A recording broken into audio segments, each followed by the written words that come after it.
अनुशासनात्मक कार्यालय में हो पिंग एक कुर्सी पर बैठे और अपने सामने 3 महिला छात्रों को देखा। उनका मूल रूप से कठोर चेहरा झुर्रियां में था। थोड़ी देर बाद उन्होंने पूछा, मुझे बताओ, तुमने लड़ाई क्यों की? हर स्कूल में एक भयानक डीन होता था, और हो पिंग कोई अपवाद नहीं था। अतीत में, जब तक वह छात्रों के सामने आते थे, भले ही उन्होंने कुछ भी गलत नहीं किया हो, वे सहज रूप से उनसे पीछे हट जाते थे। इससे छात्रों के दिलों में उनकी राक्षसी स्थिति का पता चला। लियू ना गुप्त रूप से प्रसन्न थी। चाहे कुछ भी हो, ये सच है कि दूसरे पक्ष ने उसे मारा था। अब जब वे डीन हो के हाथों में थे, तो जियान ए के लिए डिमेरिट अंक प्राप्त करना या निष्कासित होना संभव था।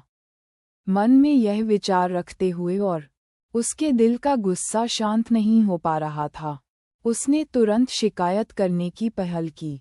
डीन हो, हमने लड़ाई नहीं की, उसने मुझे मारा, मुझे बस एक तरफा पीटा गया। बोलते समय वह अपना चेहरा छूने के लिए आगे की ओर भी झुकी। मेरा चेहरा देखो। लियूना का चेहरा पहले से ही सूजा हुआ था, और यह इस शर्त पर था कि जियान ए ने किसी ताकत का इस्तेमाल नहीं किया था। अब जब जियान ए के पास मानसिक साधना तकनीक थी, अगर वह अपनी पूरी ताकत का इस्तेमाल करती, तो शायद वह लियूना का सिर काट देती। जिन शिन ने भी किनारे पर आग की लपटें फैलाईं और समर्थन में सिर हिलाया। हाँ, डीन हो, मैं वहीं था, मैं गवाही दे सकता हूँ। उन दोनों की बात खत्म होने के बाद उन्होंने जियान ए की ओर गर्व से देखा, जैसे कह रहे हों, बस आप प्रतीक्षा करें, डीन हो तुम्हें सबक सिखाएगा। हो पिन की अभिव्यक्ति नहीं बदली क्योंकि उसने चुप जियान ए को देखा। पिछली बार उन्होंने ली युनमेई के कारण इस छात्र को लगभग गलत समझा था। उसका नाम साफ करने के लिए उसे निगरानी कैमरों की जांच करनी पड़ी। हो पिंग एक ईमानदार व्यक्ति थे और उन्होंने ऐसा दूसरी बार नहीं होने दिया। इसलिए उन्होंने अकेले लियूना की बातों पर विश्वास नहीं किया। इसके बजाय उसने जियान ए की ओर देखा और पूछा, क्या तुमने उसे मारा? जियान ए का चेहरा बिना किसी डर के शांत था। उसने तुरंत सिर हिलाया। हाँ, उसने बिना किसी हिचकिचाहट के इसे स्वीकार कर लिया। ऐसा इसलिए था क्योंकि जियान ए को पता था कि उसके पास इसे स्वीकार करने के अलावा कोई विकल्प नहीं था। आखिरकार, ऐसे बहुत से छात्र थे जिन्होंने इस कार्यक्रम को होते देखा था। उसे झूठ बोलने की कोई जरूरत नहीं थी। हो पिंग आश्चर्यचकित था। आखिरकार, जियान ए कमजोर और कोमल दिखती थी, और वह अच्छी बच्ची भी थी जिसके बारे में शिक्षक ने बात की थी। वह किसी को कैसे मार सकती है? हालांकि हो पिंग को किसी निष्कर्ष पर पहुंचने की कोई जल्दी नहीं थी। आखिरकार, कुछ चीजें ऐसी थीं जिनके लिए ताली बजाने के लिए 2 हाथों की जरूरत होती थी। दूसरे लोग अकारण आपके लिए परेशानी का कारण नहीं बनेंगे। उसने जियान ए की ओर देखा और पूछा, तुमने अपने सहपाठी को क्यों मारा? क्योंकि मैंने उन्हें अपनी पीठ पीछे मेरी निंदा करते हुए सुना है। जियान ए ने सच बोला और अतिशयोक्ति नहीं की। क्या तुमने उसके खिलाफ बदनामी की? हो पिंग ने लियूना और जिन शिन को भौं के साथ देखा।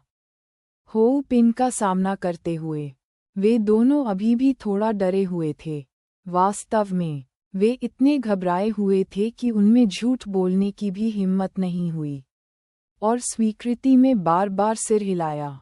ये सिर्फ एक बदनामी थी, ये शारीरिक हमले जितना गंभीर नहीं था। दोनों ने मन ही मन सोचा। ये देखकर हो पिंग ने अपनी अभिव्यक्ति बरकरार रखी और आगे नहीं पूछा। वास्तव में क्या है, ये पूछने का कोई मतलब नहीं था, चूंकि यह एक बदनामी थी। अंततः ये कुछ बुरे शब्द थे। उसने मेज पर रखी चाय उठाई और एक चुस्की लेते हुए कहा, यह एक स्कूल है, पढ़ने की जगह है। तुम लोग बस बेवकूफ़ बना रहे हो। हो पिंग का लहजा तेज नहीं था, लेकिन इससे लोगों को लगा कि वह असाधारण रूप से सख्त थे। लोगों को बदनाम करना और पीटना वह काम नहीं है जो आप छात्रों को करना चाहिए। और आप सभी लड़कियां हैं। कितना अपमान है। हो पिंग ने फिर डांटा। लियू ना को डर था कि हो पिंग जियान ए को जाने देगा, इसलिए उसने उत्सुकता से कहा, डीन हो, लेकिन उसने मुझे मारा। ये सुनकर हो पिंग की आंखें चौड़ी हो गईं, जिससे लियू ना इतना डर गई कि उसने अपनी गर्दन पीछे से कोड़ ली। हो पिंग ने आलोचना की, यह आपके मुंह का उपयोग करने जैसा ही है। लियू ना और जिन शिन ने चुपचाप अपना सिर नीचे कर लिया। यदि उन्होंने डीन हो को नाराज कर दिया तो किसी का भी अंत अच्छा नहीं होगा। शुरू से अंत तक जियान ए ने केवल तभी उत्तर दिया जब हो पिंग ने उससे एक प्रश्न पूछा। वह अपने बचाव में कुछ नहीं कहा। ऐसा इसलिए था क्योंकि उसने डीन हो पिंग के बारे में लंबे समय से सुना था।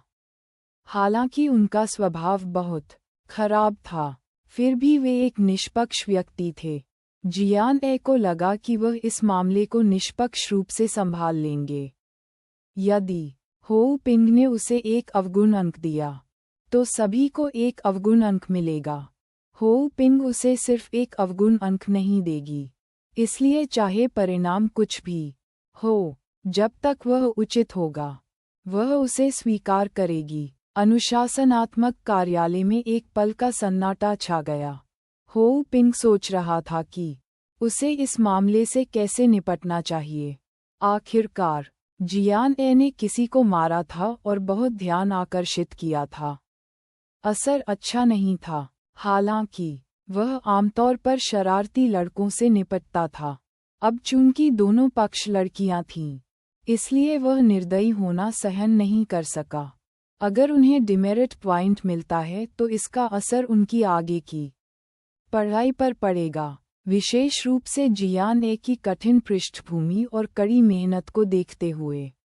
उसके रिकॉर्ड पर दाग लगाना इसके लायक नहीं था। अंत में हो पिंग ने उन्हें एक मौका देने का फैसला किया। उन्होंने अपने स्वर को नर्म किया और गंभीर स्वर में कहा, हालांकि आप लोगों ने कुछ गलत किया है, मैं एक अनुचित व्यक्ति नहीं हूँ। चूंकि आप पहली बार गलती कर रहे हैं, इसलिए मैं आपको एक मौका दूंगा। चूंकि गलती दोनों पक्षों की है, तो आपको एक दूसरे से माफ़ी मांगनी चाहिए। जैसे ही वह बोला, हो पिंग की नज़र कुछ लोगों के चेहरों पर पड़ी और फिर लियू ना और जिन शिन पर टिकी। आप दोनों सीनियर हैं, इसलिए उदार बने और पहले अपने जूनियर से माफ़ी मांगें। लियू ना, क्या कुछ गड़बड़ थी? उसे थप्पड़ मारा गया था और यह उसके चेहरे पर एक तमाचा था। वह पहले माफ़ी कैसे मांग सकती थी? जिन शिन, इसका मुझसे क्या लेना देना है? मैं यहाँ गवाही देने आया हूँ। मुझे माफ़ी क्यों मांगनी चाहिए? उन दोनों के चेहरे पर हैरान करने वाले भाव थे, लेकिन वे स्वाभाविक रूप से अपने दिलों में अनिच्छुक थे। हो पिंग को पता था कि वे अनिच्छुक थे, लेकिन अवगुण अंक प्राप्त करने की तुलना में ये सिर्फ एक माफ़ी थी। ऐसा नहीं था कि वे मांस का एक टुकड़ा खो देंगे। इसके अलावा वह पहले ही उन पर दया दिखा चुका था। माफ़ी भी सज़ा नहीं थी। जियान ए ने भी उन दोनों की ओर देखा। उनके माफ़ी मांगने का इंतज़ार कर रही थी। लियू नाओ और जिन शिन थोड़ी देर के लिए झिझके, लेकिन अनिच्छुक होने के बावजूद उन्होंने डीन हो के खिलाफ जाने की हिम्मत नहीं की। दोनों ने कुछ देर तक संघर्ष किया और जियान ए का सामना किया, लेकिन जैसे ही वे झुकने वाले थे, कार्यालय का दरवाजा अचानक बाहर से खुल गया। नाना सूट पहने एक आदमी तेजी से अंदर आया। हर कोई हैरान रह गया।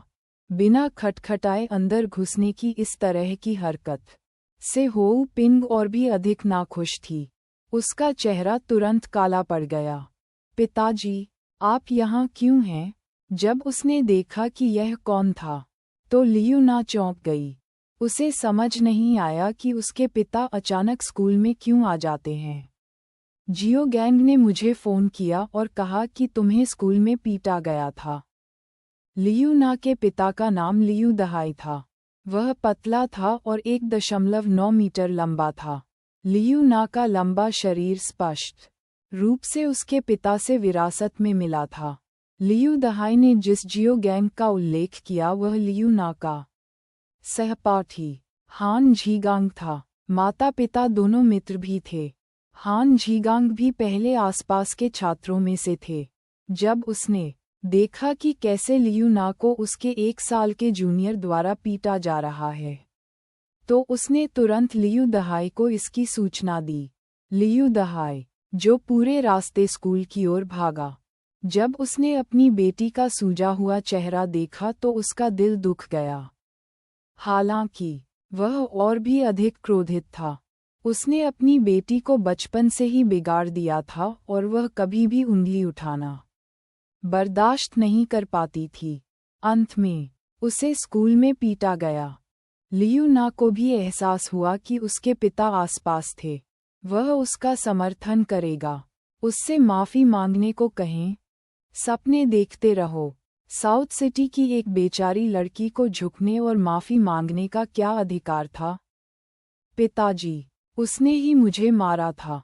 लियू ना ने जियान ए की ओर इशारा किया। ये जानकर कि उसके पिता उसके लिए खड़े होंगे, उसे दुख हुआ और वह रोने लगी।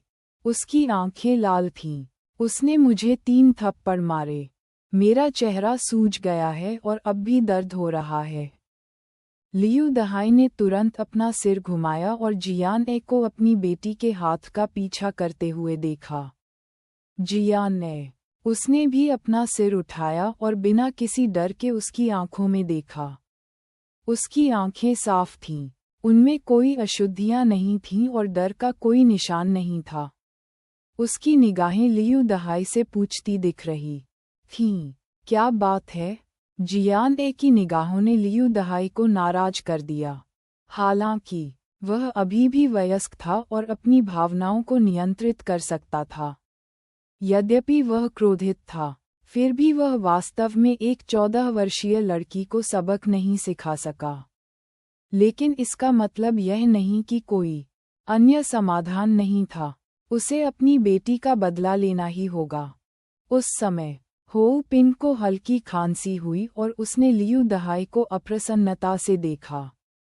ये सिर्फ छात्रों के बीच एक संघर्ष है। मैंने पहले ही उनकी आलोचना की है और उन्हें शिक्षित किया है। बच्चे अभी भी छोटे हैं, इसलिए वे अनिवार्य रूप से गलतियां करेंगे। यदि उन्हें इतनी छोटी सी बात के कारण अवगुण अंक मिलते हैं, तो यह अनिवार्य रूप से उनकी भविष्य की पढ़ाई को प्रभावित करेगा। इसलिए मैंने उन्हें अभी एक दूसरे से माफ़ी मांगने के लिए सहमत किया है। इसे एक सुलह माना जा सकता है। हो पिंग अभी भी एक शिक्षक की स्थिति में थे और दोनों पक्षों को बोलने का मौका देना चाहते थे। हालांकि जब लियू दहाई ने हो पिंग के शब्द सुने, तो वह एक भी शब्द से सहमत नहीं हुए। उसके होठों के कोने मुड़ गए और उसने व्यंग्य किया। शिक्षक, मेरी बेटी को पीटा गया था और यह बस एक साधारण माफ़ी होगी। और एक दूसरे से, क्या आप मुझसे मजाक कर रहे हैं? हो पिन को पता था कि एक पिता के रूप में यह माता पिता कैसा महसूस करते हैं। इसलिए उन्हें अपने असभ्य लहजे पर गुस्सा नहीं आया। उन्होंने बस उसे याद दिलाया। लेकिन यह मामला इसलिए शुरू हुआ क्योंकि आपकी बेटी ने लोगों को कोसना शुरू कर दिया था। दोनों पक्षों की गलती है। लियू दहाई ने हार नहीं मानी। उन्होंने हो पिन की ओर देखा और तर्क दिया। लेकिन बड़ी और छोटी गलतियां होती हैं। जैसा कि आपने कहा, छात्रों के बीच कुछ मौखिक संघर्ष होना सामान्य है। लेकिन किसी को मारना अलग है। ये हिंसा है। इसकी तुलना कोसने से कैसे की जा सकती है? हो पिंग ने ठंडे स्वर में कहा। शब्दों की हिंसा भी हिंसा है। कभी-कभी लोगों को होने वाली क्षति शारीरिक हिंसा से अधिक गहरी होती है। यदि आप किसी को अवगुण अंक देना चाहते हैं, तो जो भी गलत है उसे अवगुण अंक मिलेगा। ऐसा लग रहा था जैसे लियू दहाई ने कुछ अजीब बात सुनी हो और फिर से व्यंग्य किया हो। अगर मेरी बेटी को अवगुण अंक मिलता है तो उसे निष्कासित करना होगा। उन्होंने जियान ए की ओर इशारा किया। हो पिन के बोलने की प्रतीक्षा किए बिना लियू दहाई ने कहा, आज आपके स्कूल को मुझे स्पष्टीकरण देना होगा। मेरी बेटी को स्कूल में पीटा गया था। यदि आप इस मामले को नहीं सुलझाते हैं तो मैं इस मामले को शांत नहीं होने दूंगा। ऐसा कहने के साथ उन्होंने जियान ए की ओर दुर्भावना से देखा और कहा, इस तरह के छात्र को निष्कासित कर दिया जाना चाहिए। हो पिन को इस प्रकार के अनुचित माता पिता से सबसे अधिक नफरत थी। हालांकि किसी को मारने की प्रकृति खराब थी, फिर भी यह छात्र का पहला अपराध था और उसे उन्हें अपनी गलतियां सुधारने का मौका देना था।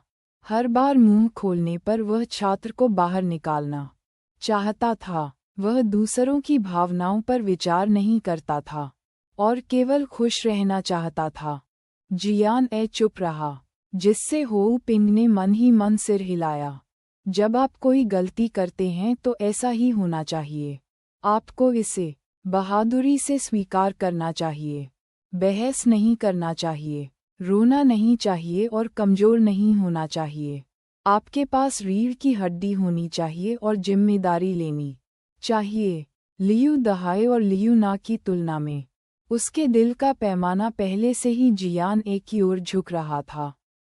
इस तरह हो पिंग को एक ऐसे छात्र के लिए खड़ा होना होगा जो जानता हो कि अपनी गलतियों को कैसे सुधारना है। लेकिन इससे पहले कि वह कुछ बोल पाता, कार्यालय के दरवाजे पर दस्तक हुई। हो पिंग आगे बढ़ने से पहले एक पल के लिए रुका। कृपया प्रवेश करें। दरवाजा खुल गया।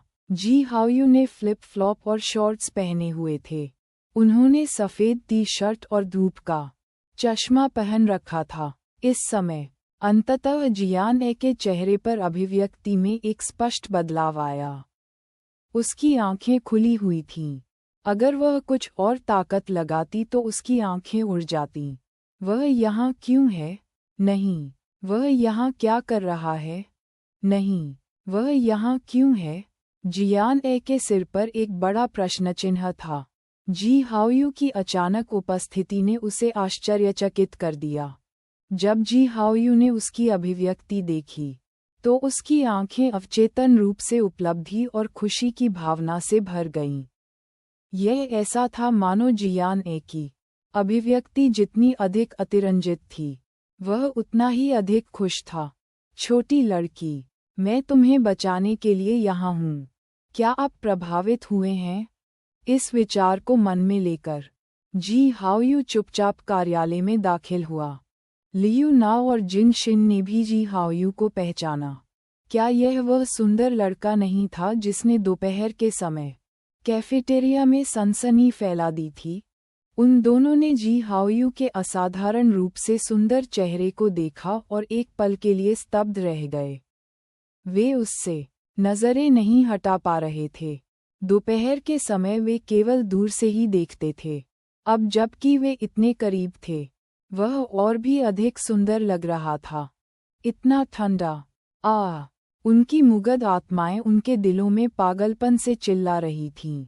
जब जियान ए को होश आया तो उसने हैरान नजर रखी।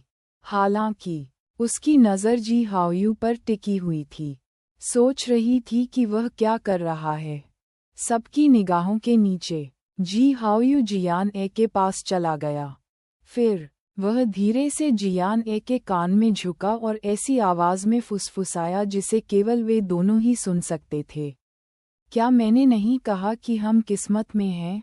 क्या संयोग है, हम फिर से मिलते हैं। संयोग, मेरे गधे। जियान ए ने अपनी अभिव्यक्ति को नियंत्रित करने की कोशिश की, लेकिन वह मन ही मन जी हाओयू को कोस रही थी। आज उसने क्या किया था? वह हर जगह क्यों था?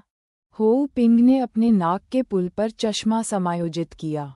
वह जी हाओयू की पहचान के बारे में उत्सुक था, लेकिन अब ऐसा लग रहा था कि वह जियान ए का अभिभावक था। वह अपने दिल में बुदबुदाने के अलावा कुछ नहीं कर सका। ये सचमुच अजीब था। उनमें से कुछ लोग अनुशासनात्मक कार्यालय तक उसके पीछे पीछे आए थे। इन बच्चों के माता पिता को कैसे पता चला? क्या आप जियान ए के भाई हैं? हो पिंग पूछने से पहले एक पल के लिए झिझके। जी हाओयू लगभग 20 वर्ष के लग रहे थे। वह संभवतः उसका पिता नहीं हो सकता। ये सुनकर जी हाओयू मुस्कुराए और लापरवाही से अपना धूप का चश्मा उतार दिया। उन्होंने हो पिंग से कहा, हेलो शिक्षक, मैंने सुना है कि हमारे जियोए को स्कूल में परेशानी हो गई थी, इसलिए मैं यहाँ देखने आया हूँ। जैसे ही वह बोला, वह कार्यालय के लोगों पर नज़र डालने से खुद को नहीं रोक सका। फिर उसने भौहें सिकोड़ लीं और अपना सिर झुका लिया। पता नहीं क्या हुआ होगा। जी हाओयू सीधे मुद्दे पर आए, लेकिन उन्होंने ये स्वीकार नहीं किया कि वह जियान ए के भाई थे। वह इस लड़की का भाई नहीं बनना चाहता था। जियान ए ने उसकी ओर देखा। उसने अभी क्या कहा? हमारा जियो ए। उन्होंने इसे बहुत स्वाभाविक रूप से भी कहा। ये हमारा कब बन गया? कितना बेशर्म। हालांकि जियान ए भड़क नहीं सका, ये पता लगाने से पहले कि जी हाओयू क्या करना चाहता था। उस सावधानीपूर्वक अनुबंध के कारण उसे सीधे तौर पर कमजोर करना अच्छा नहीं होगा। चूंकि माता पिता आ गए थे, हो पिंग अकेले नहीं बैठ सकते थे। उन्होंने तुरंत जी हाओयू और लियू दहाई को बुलाया। चूंकि दोनों पक्षों के पास बातचीत करने के लिए बुजुर्ग हैं, इसलिए सभी को पहले बैठना चाहिए। शांत हो जाएं और शांति से समस्या का समाधान करें। जब लियू दहाई ने ये सुना, तो उसने जी हाओयू की ओर देखने के लिए अपनी आंखें उठाईं। उसने तुरंत ठंडी सांस ली और कार्यालय में सोफे पर बैठने के लिए घूम गया। जी हाओयू ने फिर से आधी मुस्कान दिखाई। उनकी वर्तमान मनोदशा कोई नहीं बता सका। सबके बैठ जाने के बाद लियू दहाई पहला कदम उठाना चाहता था। उन्होंने जी हाओयू की ओर देखा और कहा, मेरी बेटी को उसने पीटा था। मैं चाहता हूँ कि स्कूल उसे निष्कासित कर दे। जैसे ही उसने अपना मुंह खोला, वह अहंकारपूर्वक और बिना किसी बातचीत की गुंजाइश के बोला। ये स्पष्ट था कि वह मामले को तभी शांत होने देंगे जब स्कूल ने जियान ए को निष्कासित कर दिया। लियू नाओ और जिन शिन लियू दहाई के पास बैठे थे, लेकिन वे अब सुन नहीं सकते थे कि लियू दहाई क्या कह रहे थे। वे जियान ए के साथ अपनी शिकायतों के बारे में कम परवाह नहीं कर सकते थे। उनकी नज़रें जी हाओयू पर टिकी थीं और उन्हें किसी और चीज़ की परवाह नहीं थी। हो पिंग ने और कुछ नहीं कहा। वह पहले ही वह सब कुछ कह चुका था जो वह कह सकता था। लेकिन लियू ना के पिता ने उसकी बात नहीं सुनी। अब जबकि जियान ए का भाई यहाँ था, ये भी अच्छा था। अगर दोनों परिवार इस मामले को शांति से सुलझा सकें तो उन्हें कोई चिंता नहीं होगी। यह सुनकर जी हाओयू की नज़र लियू ना के चेहरे पर पड़ी। ये स्पष्ट था कि वह वही लड़की थी जिसे जियान ए ने थप्पड़ मारा था। उसके गाल सूजे हुए और लाल थे। जी हाओयू ने लियू दहाई को लापरवाही से देखा और सहज स्वर में कहा, क्या उसे निष्कासित करना थोड़ा गंभीर नहीं है? चूंकि उसने किसी को मारा है, हम सिर्फ तुम्हें मुआवजा देंगे। कीमत बताओ। जैसे ही जी हाओयू ने अपना मुंह खोला, उसने देखा, यदि वह अमीर और अद्भुत होता, जियान ए आपत्ति करना चाहता था, वह उन्हें मुआवजा क्यों दे? वे पिटाई की मांग कर रहे थे। उनके माता पिता ने उन्हें अच्छी तरह से नहीं पढ़ाया, इसलिए उसने उन्हें सिर्फ ये सिखाया कि कैसे व्यवहार करना है। हालांकि जैसे ही उसने ये सोचा, जी हाओयू ने चुपके से उसे दबा दिया। जी हाओयू झुके और फुसफुसाए, मैं भुगतान करूंगा। जियान ने, भाई, इसका इससे कोई लेना देना नहीं है कि इसका भुगतान कौन करता है। ठीक है, ये सिद्धांत का मामला है। आप बुराई को बढ़ावा दे रहे हैं। जियान ए ने उसकी नकल की और फुसफुसाए, अगर लोगों को पता होता कि अगर वे मुझे डांटेंगे तो उन्हें पैसे मिलेंगे, तो क्या हर दिन मेरा पीछा नहीं किया जाएगा और डांटा नहीं जाएगा? जब जी हाओयू ने ये सुना, तो उनकी गहरी आंखों में तुरंत मुस्कान आ गई।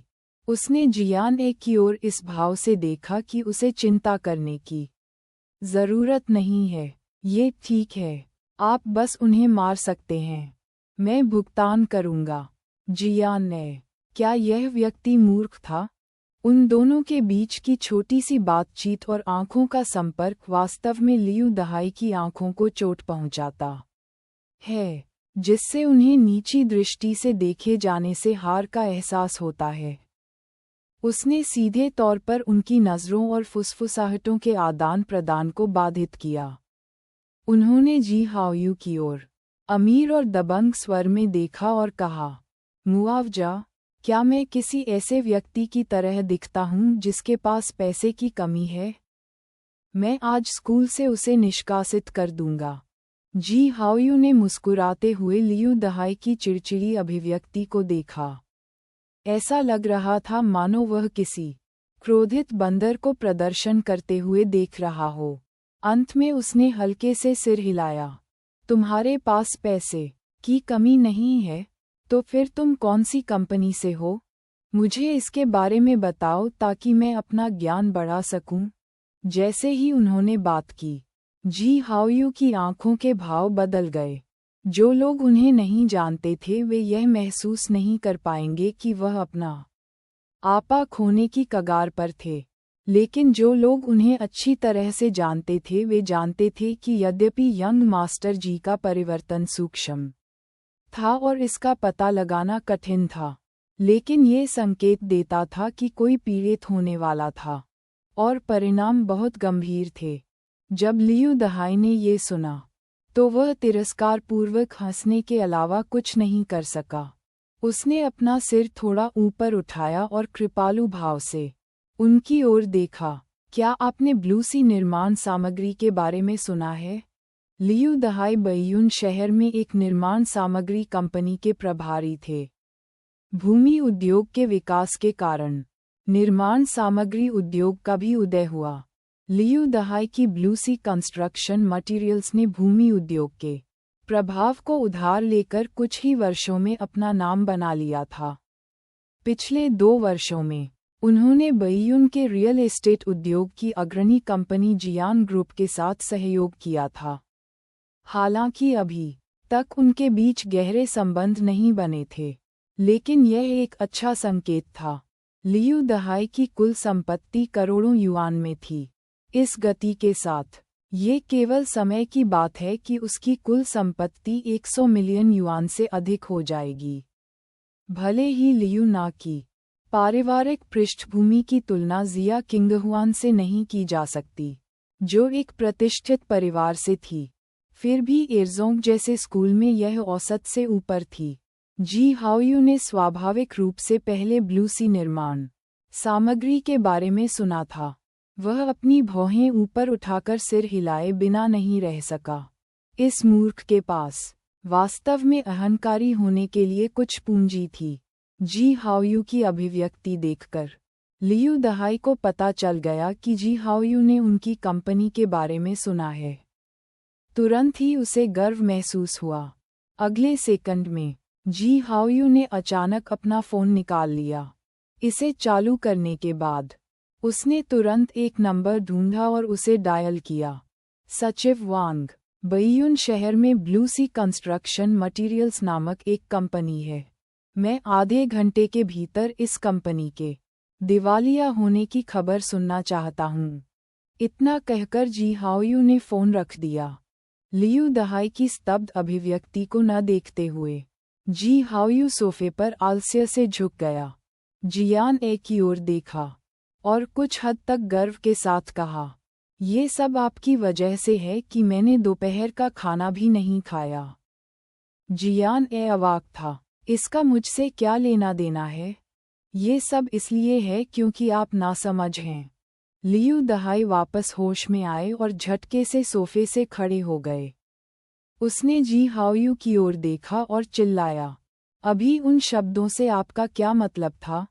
क्या आपको लगता है कि आप मुझे इस तरह डरा सकते हैं? लियू ना और जिन शिन अब जी हाओयू के सुंदर चेहरे की प्रशंसा करने के लिए परेशान नहीं हो सकते थे। अभी उसने फ़ोन पर क्या कहा? क्या वह ब्लू सी कंस्ट्रक्शन मटेरियल्स को दिवालिया बनाना चाहता था? जी हाओयू ने मजाकिया भाव से लियू दहाई की ओर देखा और थोड़ा मुस्कुराए। मैं तुम्हें डरा रहा हूँ या नहीं, तुम्हें जल्द ही पता चल जाएगा। केवल जियान ए ने जी हाओयू की क्षमता को स्पष्ट रूप से समझा। एशिया के शीर्ष वित्तीय समूह एक निर्माण सामग्री कंपनी को एक पल में आसानी से नष्ट कर सकते हैं। हालांकि जियान ए अभी भी थोड़ा आश्चर्यचकित था। उसकी खातिर जी हाओयू ने ऐसा काम किया था। उसका मकसद क्या था? लेकिन यंग मास्टर जी ने ऐसे काम किए जिन्हें कोई समझ नहीं सका या अंदाज़ा नहीं लगा सका। उसे ऐसा करना अच्छा लगता था, इसलिए उसने ऐसा किया। उससे मत पूछो क्यों, कोई कारण नहीं था। हालांकि लियू दहाई को विश्वास नहीं था कि 20 साल का कोई व्यक्ति इतना सक्षम हो सकता है। लेकिन वह भयभीत होने के अलावा कुछ नहीं कर सका। एक अदृश्य भय ने उसे घेर लिया, जिससे वह शांत बैठने में असमर्थ हो गया। जैसे ही उसकी पतलून की जेब में फ़ोन की घंटी बजी, लियू दहाई कांप उठा और उसका अहंकारी रूप गायब हो गया। जब जी हाओयू ने ये देखा, तो उसके मुंह के कोने से उपहास का एक निशान प्रकट हुआ। जब उसने फ़ोन उठाया तो लियू दहाई की नज़र जी हाओयू पर पड़ी। हालांकि जब उसने कॉल की सामग्री सुनी, तो उसका शरीर ऐसा महसूस हुआ मानो वह किसी अथाह खाई में गिर गया हो। उनके साथ सहयोग करने वाली सभी कंपनियों ने एक ही समय में सहयोग समाप्त करने का प्रस्ताव रखा। आपूर्ति चैनल आपूर्ति रोकने के लिए जुर्माना शुल्क देने को तैयार थे। जी हाओयू के कॉल के बाद सब कुछ हुआ। लियू दहाई ऐसा झटका नहीं सह सके। उसका शरीर शिथिल हो गया और वह लगभग सोफे से गिर पड़ा। दूसरी ओर जी हाओयू ने उसकी ओर ऐसे देखा जैसे कुछ हुआ ही न हो। वह मुस्कुराया और मासूमियत से कहा, क्या अब आपके पास पैसे की कमी है? एक कीमत बताएं। लियू दहाई का दिमाग चकरा गया था। एक पल में उसके शरीर की ताकत खत्म हो गई। उनकी आंखें सूनी थीं और काफी देर तक उन्हें होश नहीं आया। लियू ना अपनी बुद्धि से डर गई थी। क्या इस व्यक्ति की बातें सच हुईं? उनका परिवार दिवालिया हो गया था। पिताजी, क्या गलत है? लियू ना ने लियू दहाई की बाँह पकड़ ली और रोने लगी। लियू दहाई ने असहाय होकर इधर-उधर देखा और धीरे से खड़ा हो गया। हालांकि उसका शरीर एक लहराती हुई विलो शाखा जैसा था। एक पल के लिए वह भूल गया कि उसकी बेटी की पिटाई हुई है। वह भूल गया कि जी हाओयू ने उससे कीमत बताने को कहा था। उसके दिमाग में केवल 2 शब्द थे, ये खत्म हो गया। सब कुछ खत्म हो गया था। उस पल में वह पहले ही चीज़ों के बारे में सोचने की क्षमता खो चुका था। उनकी लाखों की संपत्ति एक पल में खत्म हो गई। यह ऐसा था जैसे वह अचंभे में जाग गया और उसे एहसास हुआ कि उसके पास कुछ भी नहीं है। जब जियान ए ने लियू दहाई को इस तरह देखा, तो वह भौहें चढ़ाए बिना नहीं रह सकी। हालांकि यह व्यक्ति घृणित था। ये सज़ा उसके लिए बहुत गंभीर थी। ये सिर्फ उसके और लियू ना के बीच एक संघर्ष था, और ये लियू ना के परिवार की गलती नहीं थी। जी हाओयू के फ़ोन कॉल के कारण वास्तव में ब्लू सी दिवालिया हो गया था। जियान ए नर्म दिल वाले व्यक्ति नहीं थे, लेकिन लियू दहाई ने आज जो हासिल किया है उसे हासिल करने के लिए उन्होंने कई वर्षों तक कड़ी मेहनत की होगी। केवल इसके लिए सब कुछ खोना दुखद होगा। जियान ए जी हाओयू से स्थिति को बदलने के लिए कहना चाहता था, लेकिन इससे पहले कि वह बोल पाती, लियू दहाई निराश होकर अनुशासनात्मक कार्यालय से बाहर निकल चुकी थी। पापा, लियू ना घबराकर चिल्लाया और जल्दी से उसका पीछा किया। जिन शिन ने स्वाभाविक रूप से उनका अनुसरण किया। शब्द उसके गले में अटक गए थे। एक पल में केवल वह, जी हाओयू और डीन होउ कार्यालय में बचे थे। जी हाओयू ने अपनी भौहें थोड़ी ऊपर उठाईं और धीरे से आह भरी। लगता है मामला सुलझ गया है। फिर वह खड़ा हुआ और डीन होउ से कहा, आपकी कड़ी मेहनत के लिए धन्यवाद शिक्षक, मैं जियो ए को ले जाऊंगा। डीन होउ अभी भी सदमे में थे। वास्तव में ये युवक कौन था? वह वास्तव में केवल एक फ़ोन कॉल से इतना अद्भुत कुछ कर सकता था। लेकिन यह मामला पहले ही 2 छात्रों के बीच की नाराजगी को पार कर चुका था। और यह ऐसा कुछ नहीं था जिसमें वह मध्यस्थता कर सके। शुरू से अंत तक उसका एक ही लक्ष्य था, और वह था जियान ए को निष्कासित न होने देना। जहाँ तक लियू दहाई की कंपनी का सवाल है, हालांकि मामला ये था उसके दायरे से बाहर। यह अब उसका व्यवसाय नहीं रहा। अंत में ये सब लियू दहाई की गलती थी। अनुशासनात्मक कार्यालय से बाहर आते हुए जियान ए आगे आगे चली, जबकि जी हाओयू फ्लिप फ्लॉप में उसके पीछे पीछे चल रही थी। जियान ए की पीठ पतली और कमजोर थी। उसके चमकदार काले बाल उसके सिर के पीछे एक मजबूत और साफ पोनीटेल में बंधे हुए थे। हालांकि उसकी पीठ से कड़वी आभा निकल रही थी। अरे! जी हाओयू मदद नहीं कर सका लेकिन चिल्लाया। जियान ए अपने ट्रैक में रुक गई। चारों ओर मुड़कर जियान ए ने सूरज की रोशनी के नीचे संकुचित आंखों से उसकी ओर देखा। अपने चेहरे पर गुस्से के भाव के साथ उसने सवाल किया, जी हाओयू, आप वास्तव में क्या चाहते हैं? जी हाओयू ने चंचलता से अपना सिर हिलाया और मुस्कुराते हुए जियान ए की ओर देखा। क्या आप नहीं जानते कि आपकी मदद करने के लिए मुझे कैसे धन्यवाद दें? आपको दूसरे लोगों के व्यवसाय में हस्तक्षेप करने के लिए किसने कहा? जियान ए ने जी हाओयू की ओर देखा और उनके बीच की दूरी को कम करने के लिए एक कदम आगे बढ़ाया। उसने जी हाओयू की ओर देखा और कहा, और क्या आप जानते हैं कि यह सब आपकी वजह से है? आपको अचानक स्कूल आने के लिए किसने कहा? मैं बस सोचता हूँ कि यह मज़ेदार है। जी हाओयू ने मुंह बनाया और वास्तव में सुंदर अभिनय किया। जियान ने अचानक जियान ए को एहसास हुआ कि यह व्यक्ति सामान्य रूप से संवाद नहीं कर सकता है। जियान ए वास्तव में मौके पर ही अपना सिर खोलकर देखना चाहता था और देखना चाहता था कि उसके मस्तिष्क की संरचना किस प्रकार की है। जियान ए की अभिव्यक्ति देखकर जी हाओयू की आंखों में मुस्कान और बड़ी हो गई। अंत में उसने पूछा, क्या तुम्हें उस पर दया आ रही है?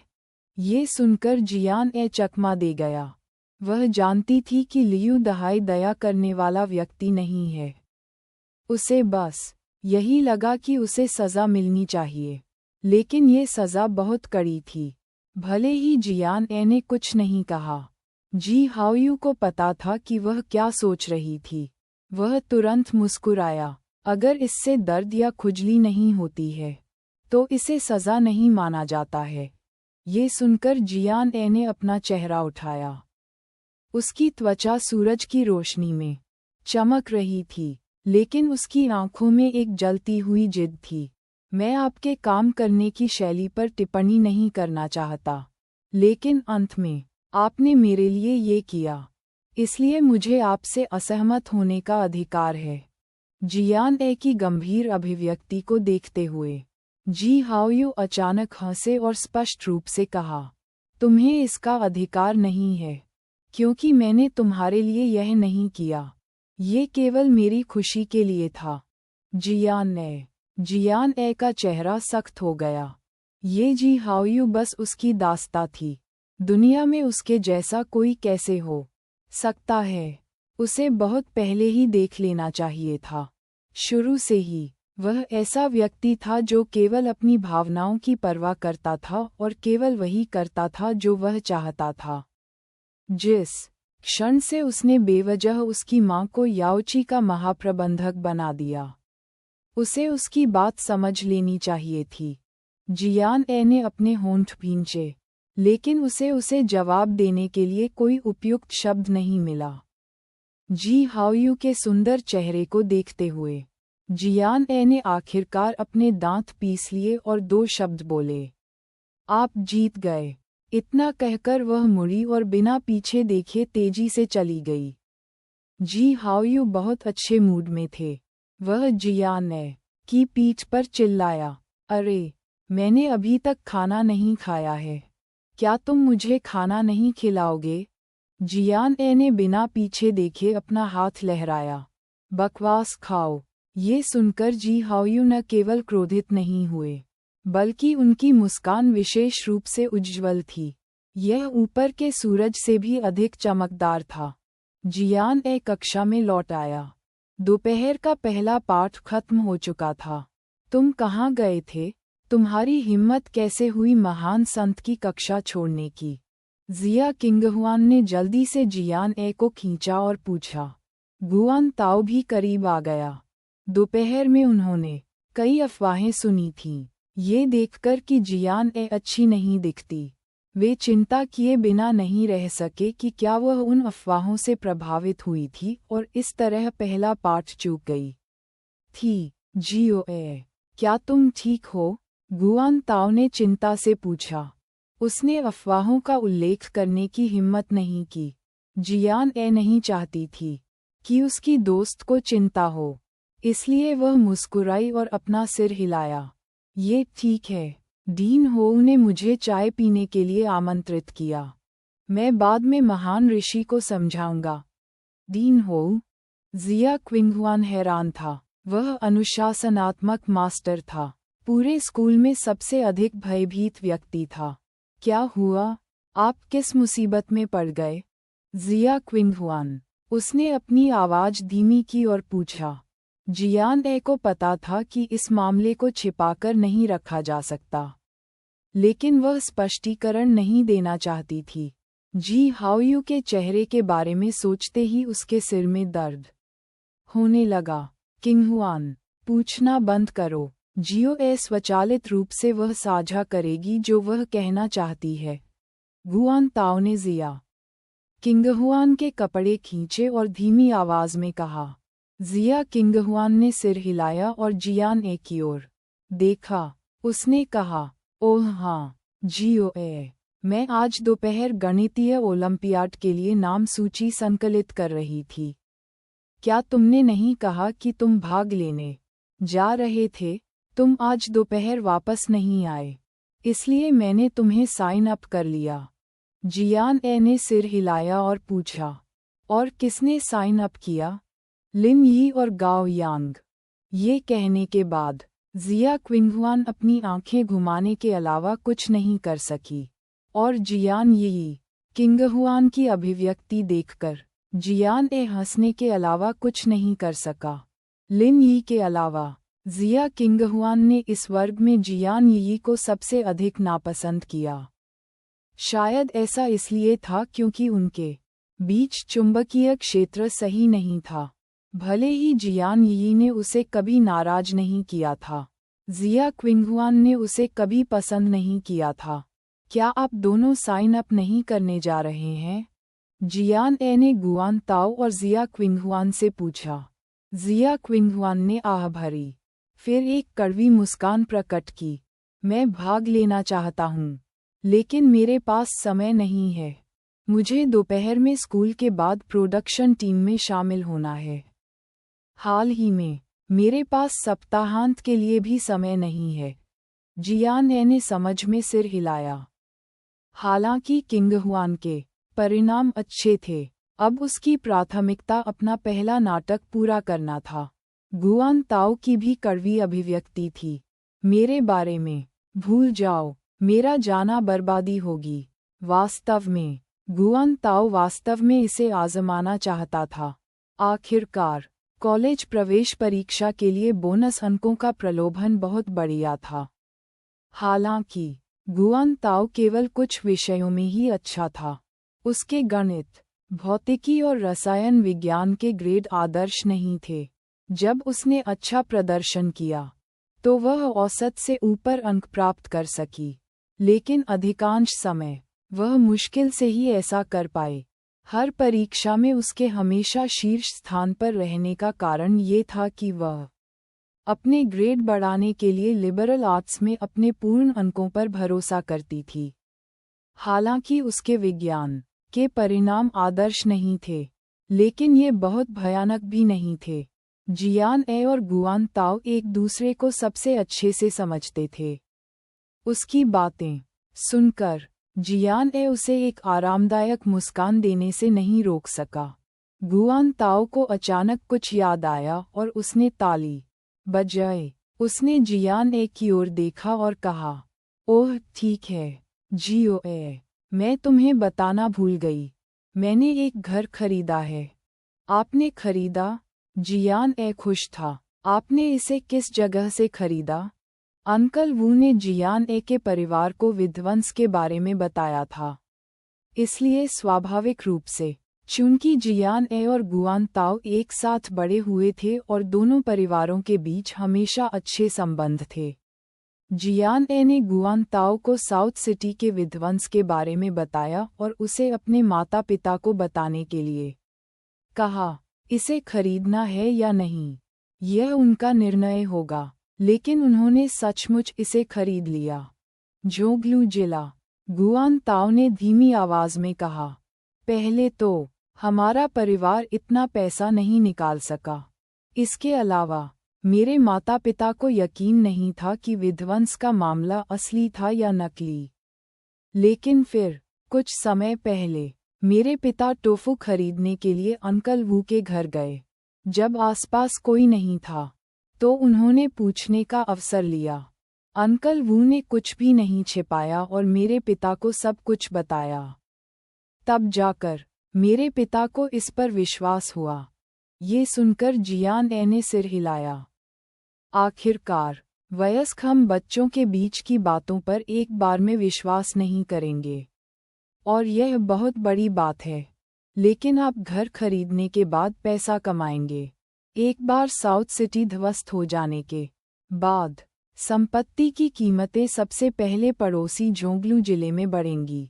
चाचा और चाची का निर्णय सही है। अंकल वू ने भी यही कहा था। गुआन ताओ ने आगे कहा। इसलिए मेरे पिता ने मेरे दादा और दूसरे चाचा से 1 लाख युआन उधार लिए। अपने परिवार की बचत के साथ हमने एक सेकंड हैंड घर खरीदा जो जोंगलू जिले के मध्य में 80 वर्ग मीटर से अधिक था। यह 1 लाख युआन से अधिक है। जैसे ही जियान ए ने ये सुना, उसने एक मानसिक गणना की। में संपत्ति की कीमतें, जोंगलू जिला ऊंचा नहीं था, लेकिन अगर यह केंद्र में स्थित था तो ये सस्ता भी नहीं था। हालांकि यह एक सेकंड हैंड घर था। 1 लाख युआन को सस्ता नहीं माना जाता था, लेकिन इसे महंगा भी नहीं माना जाता था। जिया किंगहुआन एक बार साउथ सिटी में जियान ए के घर गया था। अब भी जब वह इसके बारे में सोचती थी, तब भी उसे लगता था कि वह जगह अविश्वसनीय रूप से जीर्ण शीर्ण थी। उन दोनों ने जो कहा, उसे सुनकर जिया क्विंगहुआन सिर हिलाए बिना नहीं रह सका और सहमत हुआ। साउथ सिटी में उस जगह को ध्वस्त कर दिया जाना चाहिए। ये सीधे तौर पर शहर के स्वरूप को प्रभावित कर रहा है। जिया क्विंगहुआन के चेहरे पर गंभीर भाव देखकर जियान ए और गुआन ताओ को पता चल गया कि यह युवा मिस साउथ सिटी की उनकी आखिरी यात्रा से सदमे में थी। वे एक दूसरे को देखने और जोर से हंसने से खुद को नहीं रोक सके। उस पल स्कूल के बास्केटबॉल कोर्ट में लिन यी और अन्य लोग दूसरी कक्षा के बच्चों के साथ बास्केटबॉल खेल रहे थे। उन्होंने गेंद ली, उसे पास किया, 3 कदम टेक ऑफ किया और फिर एक स्लैम डंक मारा। उसकी हरकतें सहज और सुरुचिपूर्ण थीं, जिससे आसपास की लड़कियां चिल्लाने लगीं।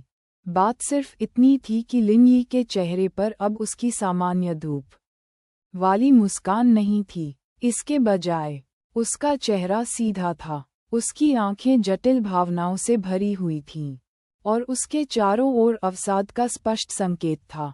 बास्केटबॉल फेंककर लिन यी घूमी और कोर्ट के किनारे चली गई। जैसे ही वह किसी के पास से गुजरा, उसने ऐसा व्यवहार किया जैसे कि दूसरी पार्टी का अस्तित्व ही नहीं है, और उसने अपना कंधा उस पर पटक दिया। उस व्यक्ति ने भौहें सिकोड़ लीं और अप्रसन्न भाव प्रकट किया, लेकिन जैसे ही वह भड़कने वाला था, यान तियान ने दौड़कर उसे रोका। यान तियान माफ़ी मांगते हुए मुस्कुराया और शर्मिंदा होकर कहा, माफ़ करें, वह अच्छे मूड में नहीं है, कृपया उसे माफ़ कर दें। हालांकि वे एक ही कक्षा में नहीं थे, फिर भी वे अक्सर कक्षाओं के बीच में एक साथ बास्केटबॉल खेलते थे। लिन यी का स्वभाव हमेशा अच्छा था, और हारने पर भी वह कभी क्रोधित नहीं होते थे। लड़के ने बेबसी से सिर हिलाया और हाथ हिलाया। यान तियान ने लिन यी को पकड़ लिया और प्यार से लिन यी के कंधे पर हाथ रख दिया। उसने भौहें सिकोड़कर पूछा, ये काफ़ी होना चाहिए, इसमें दुखी होने की क्या बात है? कोर्ट के किनारे चलते हुए लिन यी ने पत्थर की सीढ़ियों से मिनरल वाटर की एक बोतल उठाई और एक ही बार में आधा पानी पी लिया। उसके माथे पर हल्का पसीना चमक रहा था, जिससे वह और भी सुंदर लग रहा था। ये देखकर कि उसने कुछ नहीं कहा, यान तियान ने असहाय होकर आह भरी। ये बच्चा तब से ऐसा ही था जब से उसने जियान ए और उस खूबसूरत लड़के को कैफेटेरिया में अचानक से आते देखा था। उसे नहीं पता था कि क्या गलत हुआ। यह अभी भी अज्ञात था कि वे दोनों संबंधित थे या नहीं। यदि वे होते भी, तो संभवतः वे युगल नहीं हो सकते। ठीक है, हालांकि वह आदमी सुंदर था, लेकिन वह लगभग 20 साल का लग रहा था। इसी समय गाओ यांग शौचालय से वापस आए। जब उसने उन दोनों को कोर्ट के किनारे खड़े देखा, तो वह तेजी से आगे बढ़ा और उदासीनता से पूछा, तुम अब क्यों नहीं खेल रहे हो? यान तियान ने अपने होंठ मोड़े और लिन यी की ओर अपना सिर उठाया। ये भाई सिरके की एक बाल्टी में भीग रहा है और अभी तक ठीक नहीं हुआ है। गाओ यांग लिन यी पर नज़र डालने से खुद को नहीं रोक सका। जब उन्होंने देखा कि लिन यी के चेहरे पर अभी भी ठंडे भाव थे, तो उन्होंने कहा, आप चीज़ों के बारे में बहुत ज़्यादा सोच रहे हैं। आज सभी ने इसे देखा। जियान ए भी रोमांचित नहीं थी। इसका मतलब ये था कि जियान ए उस आदमी के करीब नहीं था जो आया था। यान तियान ने भी सिर हिलाया। यह सही है। किंगहुआन ठीक उसके बगल में बैठा था। उसने ये खुद कहा था। जियान ए पहले कभी उस व्यक्ति को देखकर मुस्कुराई नहीं थी। ये लगभग काफ़ी है। आप इतनी ईर्ष्यालु क्यों हो रहे हैं? इसके अलावा, आप अपना रुख स्पष्ट नहीं कर रहे हैं। गाओ यांग और भी अधिक तर्कसंगत थे। उन्होंने लिन यी से कहा, आप जियान ए के प्रेमी नहीं हैं। आपको विपरीत लिंग के साथ उसके व्यवहार में हस्तक्षेप करने का कोई अधिकार नहीं है। जब यान तियान ने ये सुना, तो उसने गाओ यांग की ओर देखा और कहा, वह पहले हस्तक्षेप करना चाहता था। अगर हम दोनों उसे दोपहर में नहीं रोकते, तो वह वास्तव में हस्तक्षेप करता। लिन यी भी कैफेटेरिया में थी। जब उसने जियान ए को उस आदमी से बात करते देखा, तो वह खुद को रोक नहीं सका। वह वहां जाकर देखना चाहता था कि क्या हो रहा था, लेकिन उसी समय यान तियान और गाओ यांग ने उसे रोक दिया। हर कोई उस समय जियान ए और उस आदमी को देख रहा था, और जियान ए की अभिव्यक्ति शत्रुतापूर्ण थी। यदि लिन यी अभी आगे बढ़ी, तो इससे जियान ए के लिए और अधिक अनावश्यक परेशानी पैदा होगी। लिन यी चुप रहीं। उसने बोतल खोली और बचा हुआ आधा पानी पी लिया। गाओ यांग ने अपनी भौहें सिकोड़ लीं और उसकी ओर देखा। काफ़ी देर के बाद उसने धीरे से कहा, मुझे नहीं लगता कि कैफेटेरिया में जो हुआ उसके कारण आप नाराज हैं। आप घटना के बाद फैली उन असहनीय अफवाहों के कारण नाराज हैं, है ना? उद्धरण चिन्ह